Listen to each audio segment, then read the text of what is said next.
ابتدا ہے رب جلیل کے بابرکت نام سے جو دلوں کے بھید خوب جانتا ہے۔ دیکھتی آنکھوں سنتے کانوں صابری میاں کا اسلام پہنچے۔ ناظرین محترم، کہتے ہیں کہ کسی جگہ ایک شخص رہتا تھا جس کے 3 بیٹے تھے۔ اس شخص نے اپنے ان تینوں بیٹوں کے نام حجر رکھے ہوئے تھے۔ دن گزرتے رہے حتیٰ کہ اسے مرض الموت نے آن لیا۔ اس نے اپنے تینوں بیٹوں کو بلا کر وصیت کی کہ حجر کو وراثت ملے گی، حجر کو وراثت نہیں ملے گی اور حجر کو وراثت ملے گی۔ اس کے ساتھ ہی اس کی روح قبض ہو گئی۔ یہ خود تو فوت ہو گیا مگر اپنے بیٹوں کو حیرت میں ڈال گیا کہ کیسے فیصلہ کریں کن 2 حجر کو وراثت ملے اور کس ایک کو نہیں ملے گی۔ تینوں نے فیصلہ کیا کہ شہر جا کر قاضی سے اپنا مسئلہ بیان کریں اور اس سے کوئی حل مانگے۔ تینوں نے اپنے زادِ راہ کے ساتھ شہر کے لیے عازم سفر ہوئے۔ راستے میں انہوں نے ایک ایسے شخص کو دیکھا جو اپنی کسی گم شدہ چیز کو تلاش کرتا پھر رہا تھا۔ ان بھائیوں کے پوچھنے پر اس نے بتایا کہ اس کی اونٹنی گم ہو گئی ہے جسے وہ تلاش کرتا پھر رہا ہے۔ ایک حجر نے پوچھا، کیا تیری اونٹنی ایک آنکھ سے کانی تھی؟ اس آدمی نے کہا، ہاں ایسا ہی تھا۔ دوسرے حجر نے پوچھا، کیا تیری اونٹنی ایک ٹانگ سے لنگڑی تھی؟ تو اس آدمی نے جلدی سے کہا، بالکل صحیح، میری اونٹنی واقعی ایک ٹانگ سے لنگڑی تھی۔ تیسرے حجر نے اونٹنی کے مالک سے پوچھا، کیا تیری اونٹنی کی دم کٹی ہوئی تھی؟ تو اس نے خوشی سے کہا، بالکل ٹھیک، میری اونٹنی کی دم بھی کٹی ہوئی تھی۔ بس اب جلدی سے بتا دو میری اونٹنی کہاں ہے۔ تینوں حجر نے مل کر جواب دیا، بخدا ہمیں آپ کی اونٹنی کے بارے میں کوئی علم نہیں، ہم نے اسے ہرگز نہیں دیکھا۔ اونٹنی کا مالک ان کی یہ بات سن کر غصے سے پاگل ہو گیا۔ اس نے فیصلہ کیا کہ ان تینوں کو کھینچ کر قاضی کے پاس لے جائے گا۔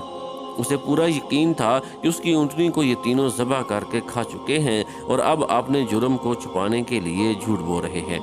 اونٹنی والے نے جب تینوں کو اپنا ارادہ بتایا تو انہوں نے کہا، ہمیں کوئی اعتراض نہیں کیونکہ ہم خود بھی قاضی کے پاس ہی جا رہے ہیں۔ جب یہ چاروں قاضی کے پاس پہنچے تو اونٹنی والے نے قاضی سے اپنا قصہ بیان کیا۔ قاضی نے ان تینوں سے کہا، جس طرح تم تینوں نے اونٹنی کی نشانیاں بتائی ہیں اس کا ایک ہی نتیجہ نکلتا ہے کہ اونٹنی تم تینوں کے پاس ہے۔ بہتر ہے کہ تم اپنے جرم کا اعتراف کر لو۔ پہلے نے کہا، جناب عالی، ہم نے اونٹنی تو نہیں دیکھی تھی، ہاں البتہ اونٹنی کے آثار ضرور دیکھے تھے۔ جب میں نے اسے کہا تھا کہ تیری اونٹنی ایک آنکھ سے کانی ہے تو میں نے دیکھا تھا کہ راستے کے ایک طرف کا گھاس تو خوب چرا ہوا تھا مگر دوسری طرف کا ویسے ہی باامان موجود تھا۔ اس کا ایک ہی مطلب تھا کہ اس شخص کی اونٹنی ایک آنکھ سے کانی رہی ہوگی۔ دوسرے حجر نے کہا، میں نے دیکھا تھا کہ راستے میں 3 قدم تو گہرے لگے ہوئے ہیں جبکہ چوتھا قدم زمین پر معمولی پڑا ہوا تھا، جس کا مطلب بس اتنا ہی بنتا تھا کہ یہ جانور لنگڑا بھی تھا۔ تیسرے حجر نے کہا، اونٹ جب راہ چلتے ہوئے اپنا گوبر گراتے ہیں تو دم سے ادھر ادھر بکھیرتے ہیں۔ جب ہم جس راہ سے آئے تھے وہاں پر گوبر ایک ہی لائن میں سیدھا گرا ہوا تھا، جس کا ایک مطلب ہو سکتا تھا کہ اونٹنی کی دم کٹی ہوئی ہے جو اپنا گوبر دائیں بائیں نہیں پھیلا پائی۔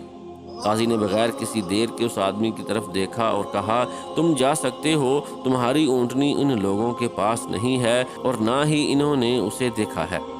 اونٹنی والے شخص کے جانے کے بعد ان تینوں بھائیوں نے قاضی سے اپنا قصہ بیان کیا، جسے سن کر قاضی بہت حیران ہوا۔ ان تینوں سے کہا، تم آج کی رات مہمان خانے میں ٹھہرو، میں کل تمہیں سوچ کر کوئی حل بتاؤں گا۔ یہ تینوں مہمان خانے میں جا کر ٹھہرے تو انہوں نے محسوس کیا کہ ان کی نگرانی کی جا رہی ہے۔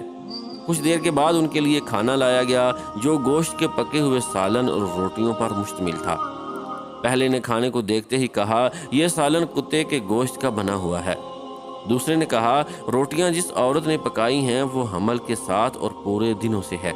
تیسرے نے کہا، یہ قاضی حرام فعل کی اولاد ہے۔ بات قاضی تک پہنچ گئی۔ اس نے تینوں کو دوسرے دن اپنی عدالت میں طلب کر لیا اور تینوں سے مخاطب ہو کر کہا، تم میں سے کس نے کہا تھا کہ یہ کتے کا گوشت پکا ہوا ہے؟ پہلا بولا، میں نے کہا تھا۔ قاضی نے باورچی کو بلا کر پوچھا تو اس نے اعتراف کیا کہ پکانے کے لیے کچھ نہیں تھا، تو اس کو شرارت سوجی اور اس نے کتا مار کر اس کا گوشت پکایا اور ان کو کھانے کے لیے بھجوا دیا۔ قاضی نے پہلے سے پوچھا، تمہیں کیسے پتا چلا کہ یہ کتے کا گوشت ہے؟ تو اس نے بتایا، گائے، بکری یا اونٹ کے گوشت کے نیچے چربی لگی ہوتی ہے جبکہ یہ سارا چربی نما تھا جس کے نیچے کہیں کہیں گوشت لگا ہوا تھا۔ قاضی نے کہا، تم وہ حجر ہو جس کو اپنے باپ کے مال سے وراثت ملے گی۔ قاضی نے دوبارہ ان سے مخاطب ہو کر پوچھا، کس نے کہا یہ روٹیاں ایسی عورت نے بنائی ہیں جو 9 ماہ کے حمل کے ساتھ اور اپنے پورے دنوں سے ہے؟ جواب میں دوسرے نے کہا، میں ہوں جس نے یہ کہا تھا۔ قاضی نے پوچھا، تمہیں کیوں کر یہ لگا؟ تو اس نے کہا، میں نے دیکھا روٹیاں ایک طرف سے پھولی ہوئی اور خوب پکی ہوئی ہیں تو دوسری سے کچی اور موٹی رہ گئی ہیں۔ میں نے اس سے یہی اخذ کیا، روٹیاں بنانے والی ایسی خاتون ہے جس سے تکلیف کے مارے زیادہ جھکا نہیں جا رہا اور وہ سامنے کی چیز بھی نہیں دیکھ پا رہی۔ اس کا مطلب یہی بنتا ہے کہ عورت حاملہ ہے اور روٹیاں بنانے میں تکلیف محسوس کرتی رہی ہے۔ قاضی نے اس دوسرے سے بھی کہا کہ تم وہ حجر ہو جسے اس کے باپ کے ترکہ سے وراثت میں حصہ ملے گا۔